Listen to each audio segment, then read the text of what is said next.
I'm Trevor May from Mayfly Audio. And today I'd like to talk to you about power supplies for guitar pedals.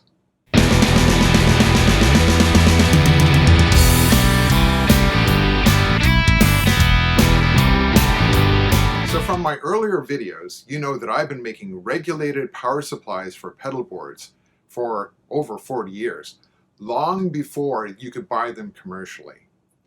Now you can, and you should, but there's some things to watch out for.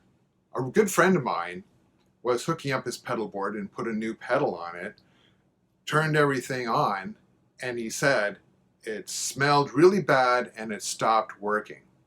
He's an excellent player, he's a professional musician, but he's legally blind. So he couldn't tell from looking at his power supply how he had the voltage set. And this fried chip is the result. So power supplies come in many forms and styles, the most basic of which is a little wall wart like this. The next stage up would be a regulated power supply. This is one that I made for my own purposes, and I did a video on these guys before. Lastly, there's an all singing and dancing style. This particular one, you can set these dip switches to get different voltages. So all of these supplies have their advantages and disadvantages. Let's look at them. So the advantage of these is that they're cheap. The disadvantage of them is that they're not regulated. And what that means is that the voltage that it puts out does not necessarily match the voltage that it says on the label. This one, for example, says it puts out 9 volts DC. Let's see what it actually does. Got a handy dandy extension cord here. Let's plug it in, and we'll plug it into this. So that's actually putting out 13 volts. Now, as I previously mentioned, the voltage that a non-regulated power supply puts out may not match what's actually written on the label. And this is especially true when it's not loaded. So let's find out what happens when we take a fairly thirsty pedal, like the Mayfly Jellyfish Reverb, and we hook that up, and let's see what happens. The power drops dramatically to 10.6 volts. So that was a generic supply, and you may think that brand name supplies would behave differently. Well, let's find out. So here's a genuine Boss power supply. Again, it says 9 volts DC on the label. Let's see what it does. Plug it in. Again, around 13 volts. And again, let's see what happens when we plug in a thirsty pedal. This time it drops down to around 9.6 volts. So both of these are non-regulated supplies, which means the voltage changes depending on how much current they're drawing. And they may not do what the label is saying it should be doing. Now here's a regulated 9 volt power supply of my own design. Let's see what it does. So I designed this supply to put out 9 volts DC.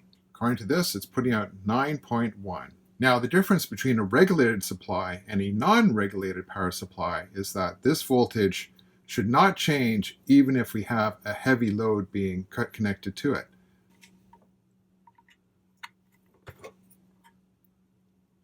So we connected up the Jellyfish Reverb, and it still is at 9.1 volts. Now let's look at a commercially available power supply. This is not sponsored. I happen to like these guys, but I bought it. It wasn't given to me. But in here, this particular power supply has 5 different outputs on it. Each one you can change what sort of voltage it is putting out. This one's putting out just a little bit more than 9 volts, more like 9.3 volts. Let's see what happens when you hook up that Jellyfish Reverb to it. Again, it doesn't change very much. These highly configurable power supplies, they're easy to make a mistake on. So if you flip these dip switches other ways, you can get more than 9 volts here. Let's try it and see what happens. Sure enough, it's at 12.2 volts. Okay, let's try some more voltage settings. That's 18 volts precisely. Now please note This is 2 times the voltage requirement of a typical guitar pedal. And if you have your power supply set to this, and you plug in a pedal that doesn't have any overvoltage protection in them, you could blow it up. Thanks for watching. I hope that points out some of the differences between the various power supplies you can buy. Now, always be mindful about what voltage you're actually giving to your pedal. It may not like what you're putting to it. This little guy that I used in the video, I'm thinking about making this into a product. Let me know if you think that's a worthwhile thing to do or not. It just lives in your pedal board and tells you what your power supply is doing at all times.